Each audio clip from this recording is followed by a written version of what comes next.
Hi, everybody. This is Adam Elenbaas from Nightlight Astrology, and these are your Sun and Rising Sign horoscopes for the month of September 2019. So this is the horoscope for Taurus. Let's go ahead and take a look.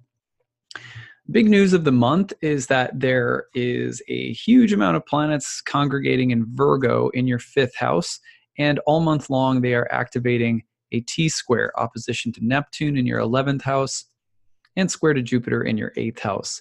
So let's talk about this because in many ways we can sum up the month by just analyzing this T-square, which is being reactivated through all of the transits throughout the month. So first of all, earthy Virgo in the fifth house.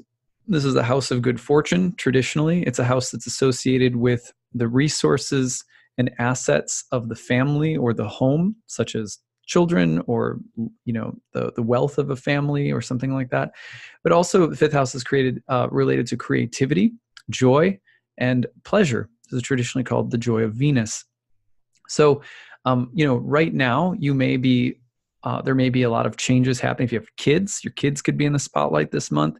If you're a creative person, your creative projects and paying attention to the details, editing, revising, strategizing, all that Virgo energy in your fifth house.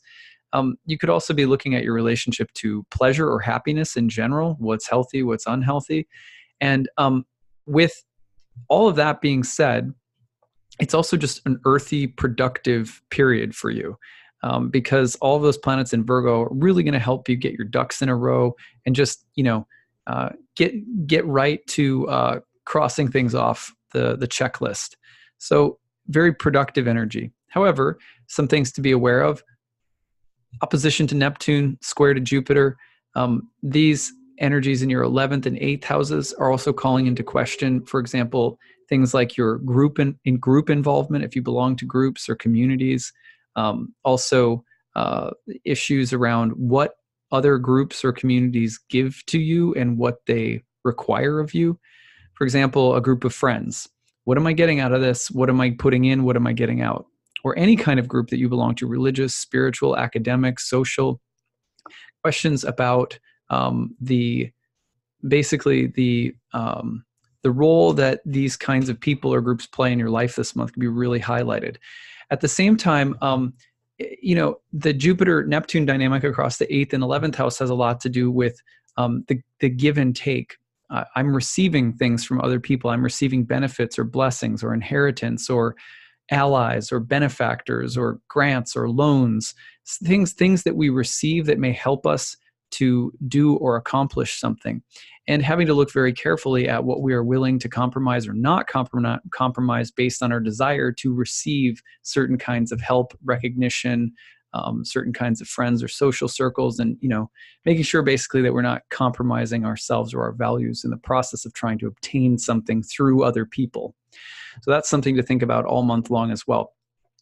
On the other hand, this Jupiter-Neptune dynamic is really providing us with a sense of a vision for the future, and all that Virgo energy right now in your fifth house is going to help you sort of creatively track out your steps to achieving your goal or your vision for the future. Very Jupiter-Neptune in that regard.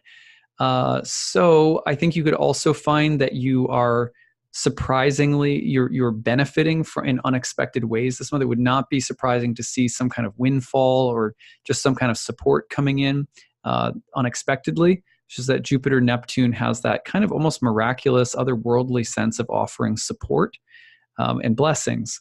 So that's there for you coming into all those Virgo planets in the fifth house, a place of joy, happiness.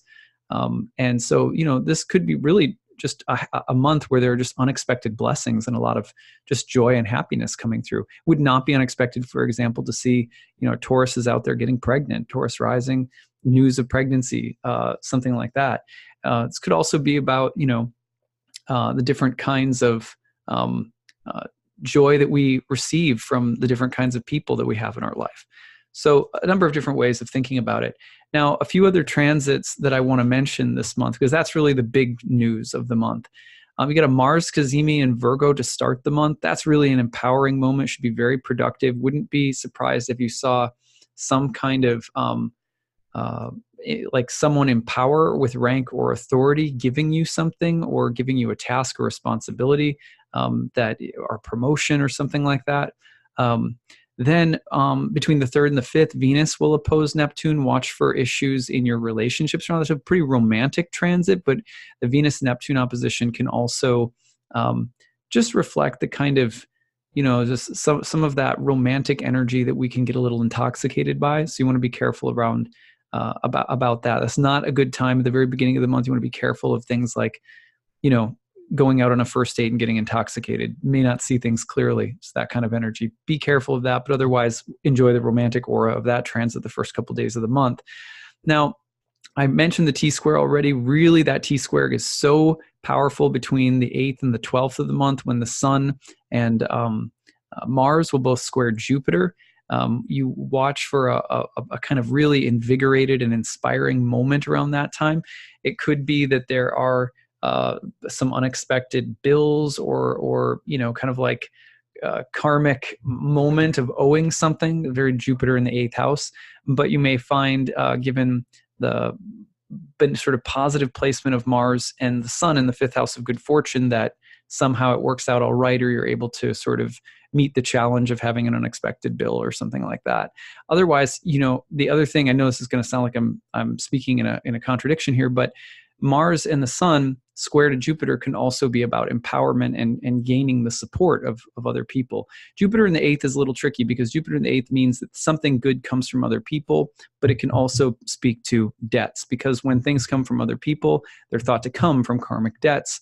So it's a house that can be about karmic debt as well. So you just watch that between the 13th and the 15th, or the 8th and the 12th, receiving some kind of support, being a little bit careful of, I'll show you, here we go.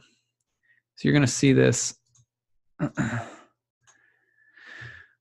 right there. There's Mars. You can see Mars in a square to Jupiter. That's right around the 12th. So watch for that as an empowering moment, but maybe a moment where there's also the idea of other people, what is given or owed to other people, given from other people or owed to other people. Okay, so the full moon is on September 14th. Let's go ahead to September 14th. And you can see the moon is going to be in Pisces, moving into Aries right around that time. And this will be the full moon day on the 14th. And the moon will be in your 11th house, emphasizing once again, friends, groups, colleagues, benefactors, the importance of those people in your life, really highlighted this month. So moving forward from there, between the 13th and the 15th, the other thing that I really like is you've got Venus and Mercury going into Libra together, moving into your 6th house, a place that's often associated with conflict and strife. It was traditionally the joy of Mars, the 6th house. Venus and Mercury can provide problem-solving, harmonious, diplomatic solutions. Could also indicate some kind of issues around communication in the workplace, hiring someone, finding someone you can hire to help you with something, finding solutions to fixing things. These are all good possibilities between the 13th and the 15th as Mercury and Venus conjoin in the 6th.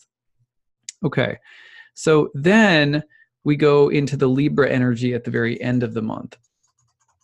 So, oops, here we go. So towards the very end of the month, the Sun, fall equinox, moves into your 6th house Libra. There's a new moon on the 28th. And also between the 25th and the 26th, Venus and Mercury will head through squares to Saturn and Pluto in the 9th house. This is interesting because we turn into that Libra energy. You're going to be working through moments of, it's more of a grind towards the end of the month, that 6th house focus, and maybe issues around health, hard work, labor, really a deeper karmic crossroads that you're at with squares to Saturn and Pluto in the South Node in the 9th house, testing your faith, your beliefs, hard work, and the accumulation of wisdom and experience. But it's a necessary, deep, transformative moment, and it may create some either intensive labor, exhaustion, health troubles, or even conflicts. But with Libra emphasized, and Venus in Libra, you should be able to work through them okay. It's just, some of that's going to be a little bit uncomfortable, or just the idea, the feeling of grinding something out towards the end of the month. Bit of a karmic crossroads. Something's getting balanced out here towards the end of September, so watch for that. All right, so that's a brief overview for you of the month of September. I hope that it's great. If you enjoyed this video, please like or subscribe. That way new people can find the channel. And I look forward to seeing you all again next month. Take care.